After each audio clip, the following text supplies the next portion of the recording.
Hello there.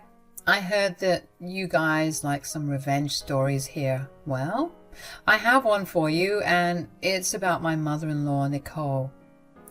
I am Macy, and my husband is Adrian. We belong to a fairly middle-class family, so don't expect to see a lot of rich people preferences in my story.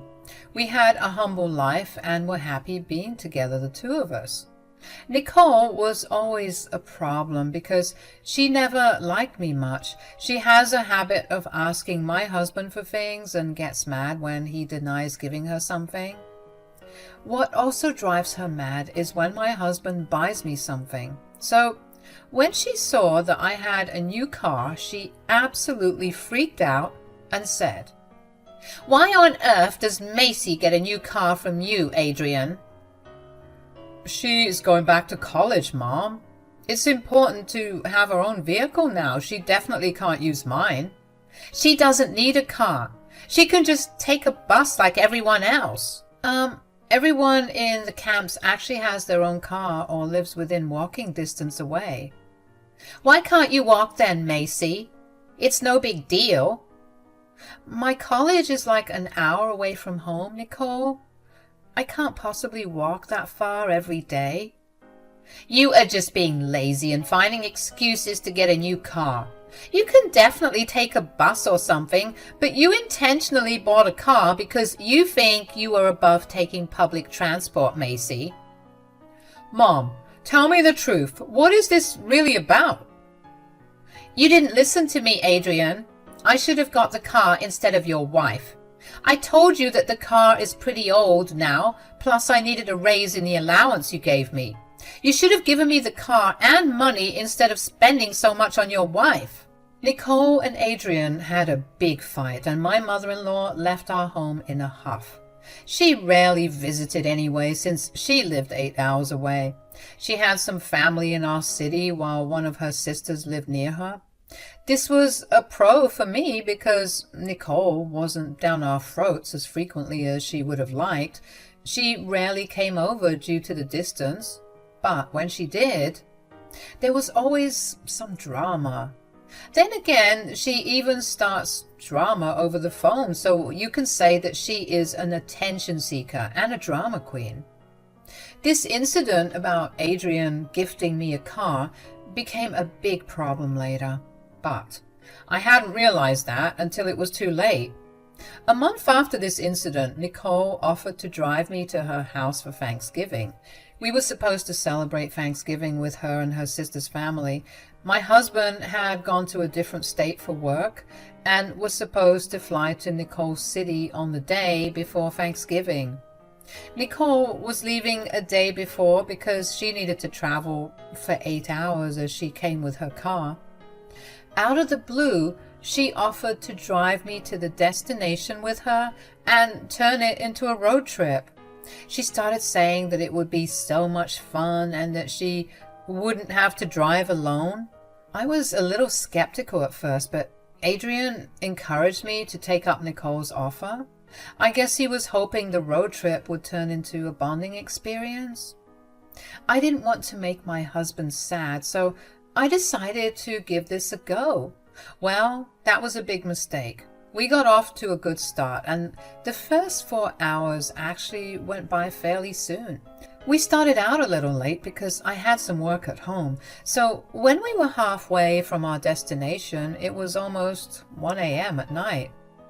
I was genuinely having a good time until Nicole suddenly pulled over the side of the highway. There wasn't any store or gas station around where she pulled over. The place was empty. I was confused about why she had suddenly stopped the car. When I asked her, she turned to look at me with an irritated face and said, "Get out of the car right now, Macy." "Why? What's the matter? Why do I need to get out of the car, Nicole?" "I told you to get out of the car. Do as I say. Don't you dare talk back to me, Macy." Nicole was practically yelling at me. I did as my mother-in-law told me because she started to act really weird. I actually thought that maybe she had lost her marbles and was having a mental breakdown in the middle of the road. I got out of the car and shut the door, and immediately Nicole locked them so that I couldn't get in. I visibly panicked and said, "What's going on, Nicole? Why did you tell me to get out of the car? You even locked the door." "I am not taking you with me. I changed my mind." "I won't be taking you with me or having you in my house for Thanksgiving. You need to go back home." "What? What are you saying, Nicole? You can't just drop me here and leave out of the blue. I have no way to go home." "Then find a way, Macy. This will teach you a lesson for being such a princess. You need to find your way home like the adult you are." "What is wrong with you, Nicole? You can't just drop me off in the middle of the highway at 1 a.m. in the night. This is insane." "Well, this is my car, so it is my car and I will do what I want. Your fancy little car is of no help now, is it?" It suddenly struck me that Nicole hadn't actually gone mad in the middle of the road. She didn't lose her mind in the way I thought she had. No, she had done this with a clear mind. And she had clearly planned this entire thing from the beginning. Maybe she had offered to drive me to her place because she wanted to do this. I was caught in a trap that I didn't even see coming. I was in shock and decided to confront her, saying, "You planned this, didn't you, Nicole? You planned this because you couldn't accept that my husband bought me a new car. You did this all for some jealousy." "How dare you call me jealous? I have nothing to be jealous about a woman like you. You were acting so high and mighty because you have a new car now. Well, guess what, dear daughter-in-law?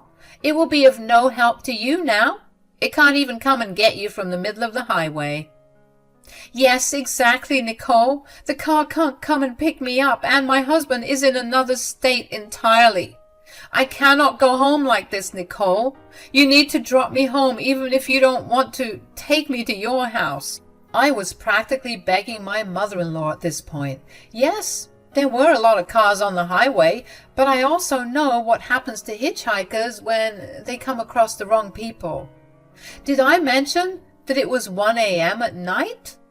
This was a recipe for disaster, and no one in their right mind would do this to someone. But my mother-in-law was built differently. She absolutely had to teach me a lesson because she couldn't stand the fact that I have a car and she doesn't. I was mad at her, but decided to forego my anger for a moment and beg Nicole to take me home. But she laughed at me and said, "You think I will drop you home, which is like 4 hours away? Oh, hell no, Macy. You need to find your own way back." "But how will I go back, Nicole?" "I don't know, Macy. Maybe take a bus like you should have in the first place. That'll teach you to be humble and live like the rest of us." "You are being delusional right now, Nicole. It is not safe for you to leave me in the middle of the road with no way back." "Tell that to someone who cares, Macy. You think you are such a big shot because you're going to college. Well, use that intelligent brain of yours and find a way back. I am going home and I don't care what happens to you. Don't try to call me because I won't pick up. My battery is about to die anyway." Nicole said that to me and just left. Yes, my mother-in-law actually left in her car while I stood on the side of the road looking absolutely dumbfounded. She drove off happily and even told me not to contact her. I was just baffled by what she had done. I stood at the side of the road for a good half hour, trying to figure out what I should do. I must admit that I was also hoping that Nicole would realize that she shouldn't have done this and come back for me after tormenting me for a while. Well, I had no such luck. The mad woman was actually serious about what she did and wasn't going to come back and rescue me from the road. I didn't call my husband straight away because he was in another state and I didn't want him to freak out when I knew he couldn't do anything. So I waited and tried to get a cab, but I had no such luck with a cab either. The network was choppy and I couldn't get a signal to find a cab or even make a call. After like 45 minutes, I really started to get worried. Too many cars and trucks passed by me and the drivers were eyeing me suspiciously. I was feeling extremely unsafe and scared for my life. When I thought that I was going to lose my mind, a cop car pulled up. It was actually Highway Patrol and 2 nice officers were in the car. I explained my situation to them and I actually cried out of fear. I said, "I don't know what to do now, officers." Why don't you go to the nearest train station? Taking a bus or hitchhiking a ride this late wouldn't be a good idea. A train would be safer since a lot of people are coming back from Thanksgiving fairs around. I think it would be the best option. Can I get a direct train to my home from the train station? No, but you can get a train to where your mother-in-law stays. If you have any family members around that area, you can always stay with them for the night. Actually, I think that's a great idea, but how do I even get there? Will I get a bus?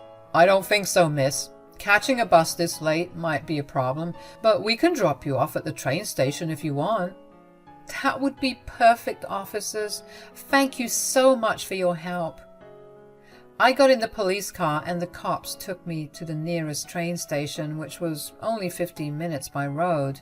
When I reached the station, I was surprised to see a good number of people waiting to board the trains. It was way safer than being stuck in the middle of the highway with no signal on my phone and no way to get back home. Once the cops dropped me off, I thanked them profusely and they went about their way. I will never forget their help because they were like God sent on that day. I was really freaking out on the side of the highway and scared for my life when the 2 cops came and helped me. While I was at the train station waiting for my train, I thought about a lot of things. I was super angry that my mother-in-law had done something so stupid and horrible to me. I couldn't actually believe that she would do something like this to anyone, let alone her own daughter-in-law. I know she hated me, but seriously? Who leaves a woman alone on the highway so late at night? I was really shocked, and slowly, when my mind settled a bit, I was overcome with anger. I had initially thought about going to Adrian's aunt that night. I would have stayed there and then left the very next day, but I was boiling with anger and didn't want to leave so silently. I wanted to do something to show Nicole what it feels like to be in my position. I noticed that by train I would be able to reach her house before her. Boy, I had forgotten how convenient trains were. I would be there at Nicole's place in an hour. That meant Nicole wouldn't be home when I got to her house. So I had a chance to actually get into her house before her. I thought of a plan and then set my mind that I was going to do it. I boarded the train, reached my destination, went to Nicole's house, and got into the place before she could come home. How did I get in? She had stupidly told me and Adrian where she hid her spare keys. I found them right where she told me I would find it. I tried to call Nicole and see where she was, but as predicted, her phone had gotten switched off because it was an extremely low charge. This gave me the perfect setting to do what I wanted to do. So I got into the house, locked the doors, and went to sleep. You can see where this is going, guys. Yes, I locked Nicole out. When she got home, she must have realized what happened. She couldn't get into the house, and I didn't respond to her banging on the door. She couldn't call me or anyone because her phone had died and it was 4:15 a.m., so it's not like she could just wake her neighbors for help. So she had to sit on her front porch for the rest of the night and was only able to come inside when I woke up and went out to get some fresh air. The look on Nicole's face when I opened the door was priceless. It was already past 7 a.m., so she had been sitting out in the cold for at least 3 hours. When I finally opened the door, she started to scream at me and said, "What are you doing here? Didn't I tell you to go back home?" Well, I didn't find any means of transport to go home, but I did take a train here. 2 kind officers drove me to the train station. They had some not so nice things to say for you, though. Who told you to come back? This is my house, and how dare you lock me out of my own house? Oh, pardon me, Nicole. I really forgot that I had put the hatch bolt in. I shouldn't have done that, I guess. How did you even get into my house? You told me and Adrian where you left your spare keys. That isn't a smart thing to do, Nicole. How dare you do this to me, Macy? I was locked out of my home for 3 hours in this cold. How could you do this? I will get to the bottom of this, Macy. Just wait for my son to come home. Nicole hurried to her room because she was already very cold and tired from the drive. Taking an 8-hour drive and then coming home to a locked door was a tough thing to get through. Nicole was suffering because of it, and I didn't even care. I was happy that she got to experience a little bit of what I did for almost 1 hour on the highway. She could have gotten me killed. At least I taught her a lesson in a safe space where she knew the people around, and her own sister lived a block away. I wasn't as heartless as her, at least. Anyway, Nicole didn't have the energy to throw me out at that time, so I happily went about my way, taking a stroll in the garden, waiting for my husband to come home. I guess Nicole was waiting for Adrian to come home too. Adrian came home and was super happy to see me. We hugged only for a few seconds before my mother-in-law came storming towards us. She started to cry out of the blue and said to my husband, "Thank God you're home, Adrian. I really needed you." "What's the matter, Mom? Why are you crying?" "Your wife is the reason I'm crying, Adrian." "My wife? What are you talking about, Mom? What did Macy do?" "She got into my house before me and locked me out of my house, Adrian. I was in the cold for 3 hours before she opened the door." "What? What are you saying, Mom? Macy, why did you lock my mother out?" "I arrived home before her and went to bed. I didn't hear her knocking, and she didn't call me either. I guess I was in a deep sleep." "Wait a second. Why did you say that you had arrived before my mom? Didn't you two drive here together?" When my husband asked that very obvious question, Nicole went still for a while. She knew very well that Adrian would not be happy to hear what she did to me. So she became a little nervous and stopped crying for a few seconds. Then, after that, she cried even louder, probably to show that she was a bigger victim than me. I smirked at her and said, "Would you like to answer that, Nicole? After all, it was your fault that I got here faster than you."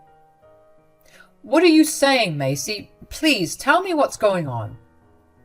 "I will tell you what's going on, Adrian. Your wife has been horrible to me, so I told her to go home, and that I wasn't taking her with me." "And why did you leave out the part that you dropped me off in the middle of the highway at 1 a.m.? "What? Mom, did you really do this?"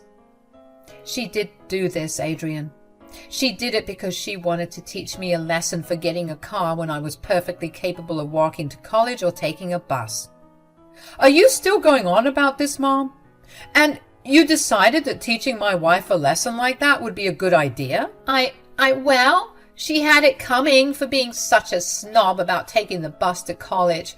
I simply wanted to show them that it's not such a bad thing." Nicole tried to play it cool because my husband was pissed. He started to raise his voice and was in disbelief that his mom would be so careless and plain evil. He yelled at her, and instead of accepting her mistake, Nicole tried to make it seem like it wasn't a big deal. Well, that rightfully set off my husband, and he said, "What is wrong with you, Mom? How could you do this to my wife? You left her at an extremely unsafe place when I trusted you to take her home. What if something had happened to her?" "She's fine, Adrian. Nothing happened to her. She was only there for an hour before some cops dropped her at the station. You should be more worried about me because I was out in the cold longer than her." "You were just making this worse, Mom. Something could have easily happened to my wife, and she wouldn't even be able to call for help. God knows what she would have done if the cops hadn't arrived. As for you, Mom, your sister lives like a block away. You could have just gone to her house. How can you compare a highway to your own neighborhood?" Okay, fine. Maybe it was a bad idea, but Macy is okay, so everything is good." "No, everything is not good, Mom. I will not ignore what you have tried to do to my wife. Do you really think that I will let this go so easily, Mom? Well, what do you want me to do? First of all, I would like you to apologize to her because of what you did. What? Fine, I'm sorry, Macy. I don't want your apology, Nicole. You put me in an unsafe situation because I got a new car, but you didn't. Your childhood tantrum could have landed me in big trouble. After today, I don't want any contact with you anymore. I agree with my wife, Macy. I think we should both limit contact with you for a while. In fact, we won't stay for Thanksgiving here. I won't be thanking you for leaving my wife stranded on the highway. That's not going to happen. Nicole started to freak out when my husband mentioned having no contact with her for a while. She was crying and telling us that we were overreacting and everything was fine. She didn't even care to plead her case about me locking her out. She realized that it was nothing compared to what she had done to me. Adrian was too angry to even listen to his stupid mother and kept telling her that she had gone too far. After a lot of back and forth, Adrian and I left and went to his aunt's place instead. I told his aunt the whole story, and she was equally horrified as my dear husband. She told us that we could definitely stay with her family for Thanksgiving, and they wouldn't be inviting Nicole because of her actions. So Nicole's sister uninvited her, for which she threw another tantrum. She even showed up to her door to try and negotiate. Well, it didn't help her case. So Nicole tried to teach me a lesson, but it ended up backfiring in a huge way. Not only did I lock her out of her own home, but also told everyone what she had done to me. No one actually sided with her and told her that they were disappointed with her. Adrian was firm in his words that he wasn't going to be in touch with her for a while. I was glad about that, because I didn't want to deal with Nicole after that day either. Anyway, it's been a long time since Thanksgiving, and I am writing this from the comfort of my home now. My husband and I are having a great time without Nicole creating drama, and it looks like we will be making the low contact with Nicole a permanent thing from now on.